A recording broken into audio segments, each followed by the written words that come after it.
For our prehistoric ancestors, fat storage was incredibly useful because they needed the fat as an energy reserve if they ever found times of famine or food scarcity. But we, as we wade into the modern food supply marketplace, we're sort of just doing what is instinctual for us to do, which is to eat carbohydrates when they're available. And as a result, we peg our insulin levels to the roof, and as a result, of high insulin levels, we're very efficiently storing most of what we eat as fat. So the real problem is that we're still operating on mostly prehistoric genetics, but we live in a world where carbs that were once scarce are virtually unlimited. So now that you know the truth, you're presented with a choice.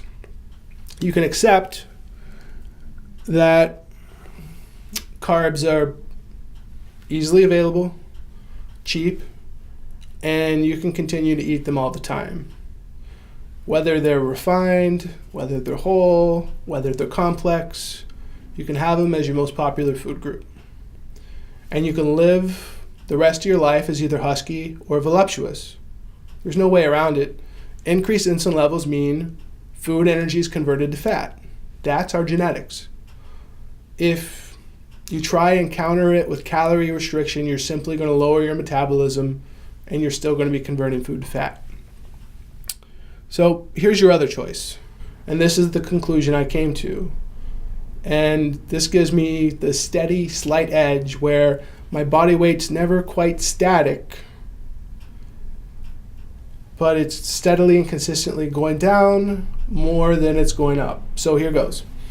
What if you could strategically time your carb consumption each week so that you would eat all different types of carbs, from no carbs to low carbs to slow carbs to complex carbs, all the way up to the most highly refined, delicious, fat cell multiplying, poisonous, sugary treat that you can find. So, like our caveman ancestors, you find carbs and you gobble them up. But like them, you're usually not eating carbs. And like them, your insulin levels are spending more time at lower levels and less time at high levels. And like the cavemen, you'll be able to access your stored fat and convert it to glucose for energy. And that's why we evolved to store fat, is to use it for energy in case we need it. Yes, you'll enjoy carbs, all sorts of carbs every week, but you're not going to be a slave to carbs. And does that sound like a better choice than staying on the same path? I think so. So the things that we need to remember are these. You must remember that there's zero nutritional need for refined carbohydrates. You can get all the carbohydrates you need to function at peak condition just from eating vegetables, legumes, and a small amount of fruit. When you eliminate poisonous refined carbohydrates, you're also going to be eliminating a food choice that's highly acidic to your body and that causes inflammation. And when you eliminate complex carbs and refined carbs from your diet, your insulin levels will reset to a lower level. And once you've learned to operate and function with low insulin levels, then you'll be able to step off that blood sugar roller coaster.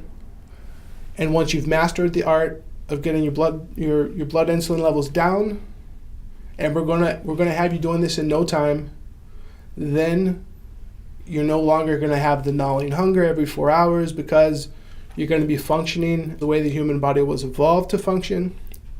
You'll be using your stored energy, your extra fat, as fuel for your body.